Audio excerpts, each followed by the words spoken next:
delivery with lots of power. He's going to be tough. He's cruel. And his opponent is 35-year-old Jim MacLellan of Sudbury. A miner who's been bowling for only 6 years. His first major competition. He's looking forward to it. A little bit nervous, he said, before the match got underway, but he loves it.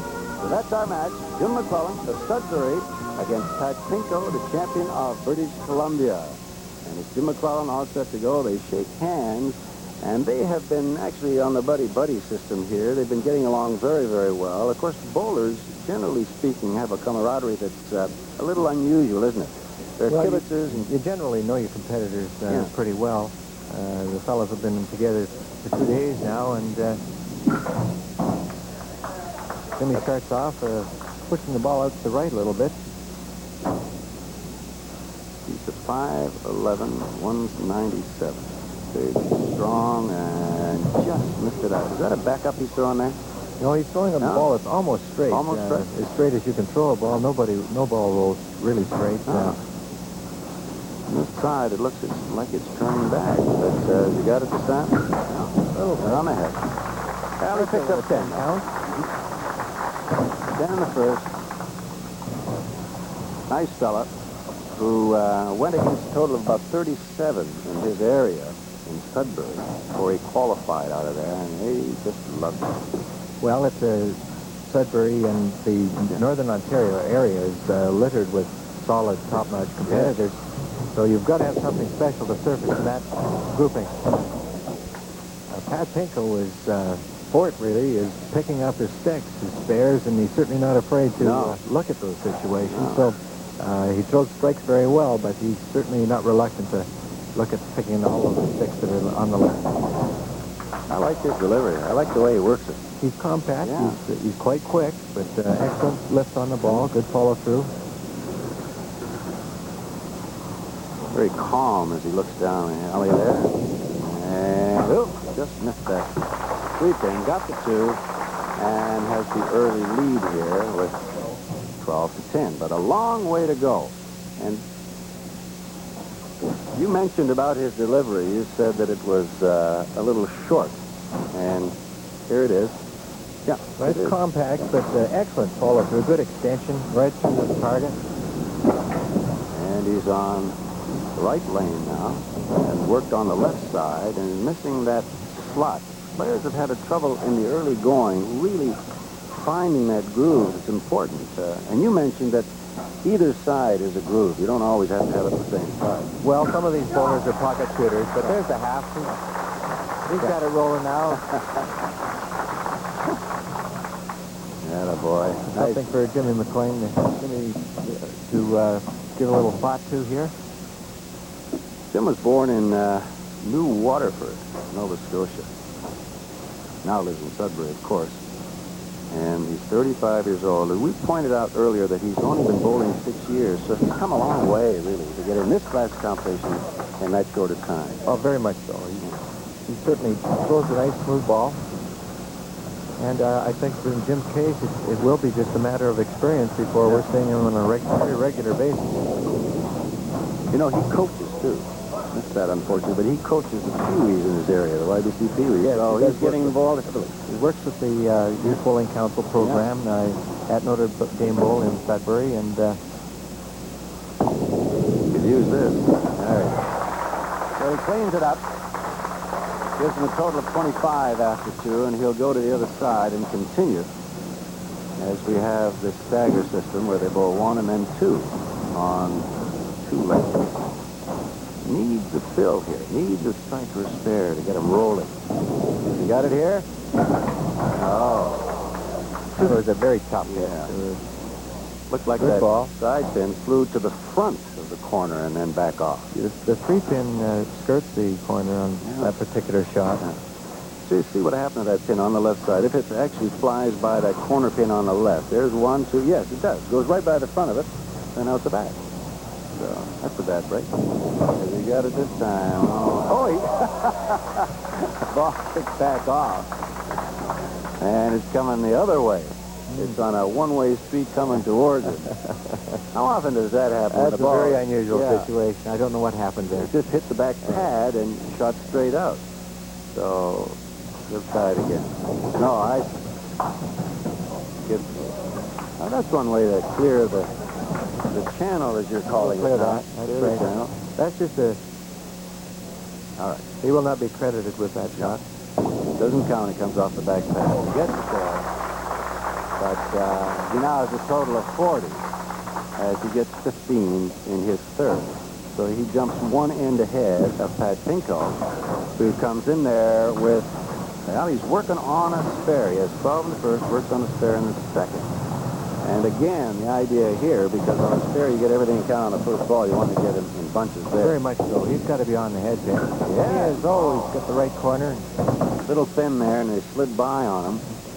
So he'll have to pick this up. But you pointed out that you need him in bunches, and he did. He's got a total of 13 there with his 15. He's now up to 40 in the second. And if he can get this one, he's still in business. Out of here. There you go, Pat. He's living up to his reputation to this He's point. quite a guy, actually. You know, I talked to Pat about pressure and what a bowler feels, you know, if he feels any.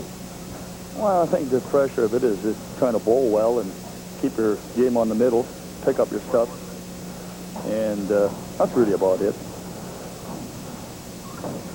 There's our score. Pacquinko working on a spare in the third. He's now in his fourth. And he has the lead over McClellan, as you can see, because he has 40 in the second. McClellan has the same total in the third. Okay. Big one here, and looks good. Oh. The whole crowd goes, oh, including Pat. They've been on the pin, but a little too straight. So, again, he opens the door slightly to allow Jim MacLellan to stay in here and stay in the line. Gets the two on that side. You know, he looked like he was actually trying to spare that because if he could get that 3-pin to do that spin and get over there, he has a chance. Well, he may have been considering it. Basically, it's such a difficult shot to make. It's a very low percentage shot, so he'd be happy to get 15 here. Yeah. I was going by the body English there. I thought, you know, he probably was thinking, hey, maybe I can do this. Okay. After 4, then it's 75, Al. Not really in their class at the moment. They should be higher, but again, in this type of bowling, there's a little pressure that may not allow you to be as loose as you'd like to be. Oh, Jim MacLellan. Head split. Yeah, head split again. Wow. Now, this shot is a spareable situation. Not a high percentage, but he can get that left 3-pin to move across to the right corner if he can hit inside. See if he can do it. And he's trying. Almost got the kick off. Yeah. Well, pick up this 2, and he'll get 15 in this end. He's married. Wife Susan. They have a youngster named Cordell. He's 6 years old. All right. That's 15. He has 55 in the fourth and trails by 20. They're both in 4 now and going to 5. McClellan continues here. His highest game was 383, and his highest 3-game series was 950, which is very, very good. Never bowled a perfect game. Yet. Oh, he's having those problems, isn't he? He's having his difficulty getting on track.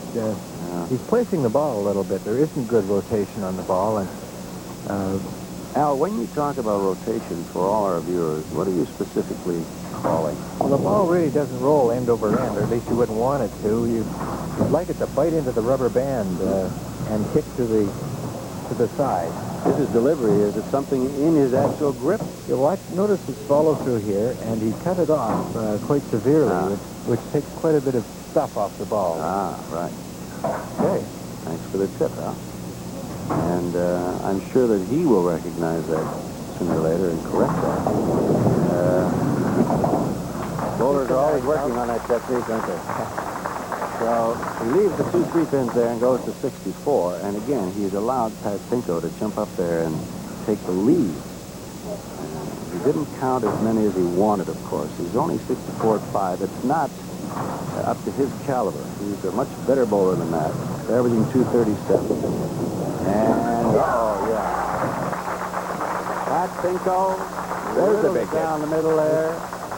This big fella has that short backswing, as you pointed out, but a great follow-through, and he had the slot here. Excellent stroke. It's a good follow-through, ball well out onto the lane. A little body English? Very much so. He's into it. Oh, yeah. And one of Pat's major achievements is a fantastic 11:04 three-game series he threw 2 years ago. Wow. That's a 368 average over those for each of those 3 games. And that's unbelievable. Fabulous score. Yeah. Perfect game of 4-5-0. However, he won't be too happy with that shot that he just pulled. He can salvage some here, though, by sparing. Get the full count on his strike. Yeah, strike in the 5th.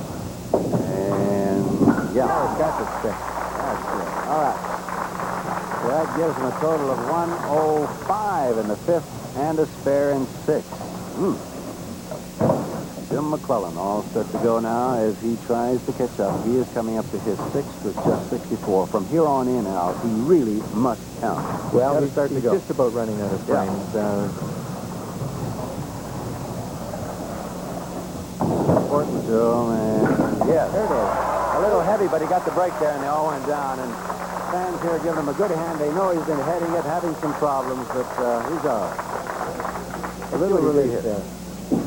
He gets the ball out, actually not badly onto the lane, but a little quick hit, but the pinfall was excellent. Worked. So he has a strike now in 6. And, you know, I asked Jim before the match if playing for a large purse actually changed his approach to the game. Here's what he said. Well, for me, it doesn't change my approach because I try to bowl in the same spot at all the time. So I've never bowled for a purse before, so this is the one for me. Very honest guy. I've never bowled for the purse before. He'd love to get by this first round. He said earlier that he would love to get by, but he wants to give a good account of himself. He's trying very hard. There's a double. Yeah. Okay. So the competitive spirit is showing there. He's got 2 strikes to work on. He's happy. Look at him. He's certainly back in the match. Yeah. All right. How's the delivery on that? This is Good, yeah. This is just about a perfect hit, actually. The left side of that head pin, nice and firm, spreads everything out. So that Pinko now is in his 7th, working on a spare. Oh! He got that one that tilted and caught. Got the chop. Yeah. That chop is almost like a free life there, isn't it? He was looking at a head, and suddenly he's got a chance for a spare, and he gets a good count on his spare. That shot could be worth, that pin is following there. It could be worth as much as 17 points. Yeah. And got it. Got the spare. So he's staying alive and doing very well with those spares, 2 in a row. He's had 4 spares and a strike so far in this game. And on the other side, where Jim MacLellan of Northern Ontario is posting his score, he started very slowly after 5. He didn't have a fill, and then suddenly he got 2 strikes in he's holding his own right now. Oh, that's a good ball. Yeah. Oh, yeah. Off the backside, and that's it. He's up to 160 in the 7th. And a strike to work on. Watch this pin on the right side, Al. It just kicked back off the side and got him. Off the right kick back. Yeah. There you go. Bang, bang. Nice work. Okay. So there you see is the 160 for Pinko after the 7th, plus a strike in the 8th. But look at this. McClellan has 2 strikes. It's the kind of bowling we anticipated from these fellas. There it is. All right. Yes. The bowlers refer to that as a turkey. Okay. Take a look at this. He's been really pounding the middle of that head pin. He's thick again with real good stuff on the ball, and it moves over very well for him. Okay, he's still continuing here, and boy, he's looking good at the moment. Did he get another one? No, just pulled it a little. And on 3 strikes, he now moves up to 144 in the 7th, but it's still a game. Still a good game here. He trails by 16, actually, in the 7th, although they're playing in the 8th. All right.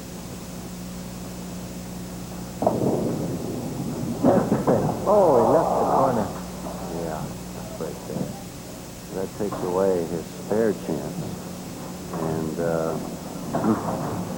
172 in the 8th. He was going good, just great there, actually, with 3 straight. And then suddenly, nothing. He has counted 13.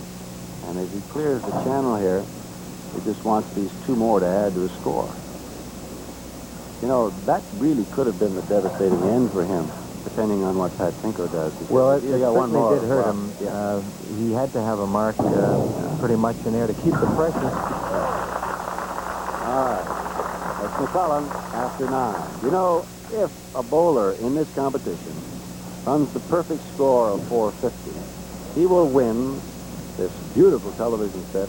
It's the Sony Carling O'Keefe Perfect Game Award. It's a magnificent piece of furniture, and it's carved, hand-carved, a large television screen, has the remote, does just about everything, stereo sound, and that's for the man who can bowl a perfect game. Left corner.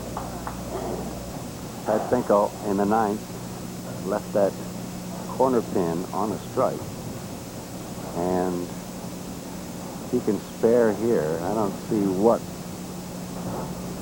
McClellan can do to get back in it. He does. 190 then in the 8th, plus a spare, and they each have 1 end remaining. And Pacquinko will continue on here because he'll finish off on the right lane as they bowl 2 in a row. And a man from Prince George, who was born and raised there, is in the driver's seat here. Particularly if you get a mark in there. This can end the match. Yeah. Oh, wow. Now, things have changed. There's the split. What are the chances on sparing that, Al? What would the odds be? It's very remote, really. He can only do it if he gets the pin to cross over. If he picks both of these pins... Oh, he got it. Oh, he did got it. How about that? Incredible. Let's take a look at that again if possible. But it came back off the back rack. Let's look at this. It's a very, very rare happening. We needed the spare. Now watch it hit here. Al, what happened there? Gets a real good kickback off of the pit cushion, back onto the deck, and of course... There it comes. Oh, incredible spare. That, of course, closed the door on Yeah. Jimmy McClellan. Had he not done that, McClellan would have had a chance of winning 232 to 231 with 3 strikes in the 10th. So isn't that something? He must be very happy about that because as you said, it was a rarity, but you saw it with your own eyes. Oh, he didn't get a big count on that. He's got enough. 3, but he has enough left. Total of 2, 3, 4. Pacquinko, and that's fair. We'll put that down on the record books and have it on our file so that we can show the many bowlers that it actually can happen, because a lot of people don't believe it. 234 as you look at the scoreboard. And yes, sir, Jim MacLellan still fighting. He's actually getting the hang of things. He's struck now a total of 4 times in the last 5 ends. he's throwing really quite well. Yeah.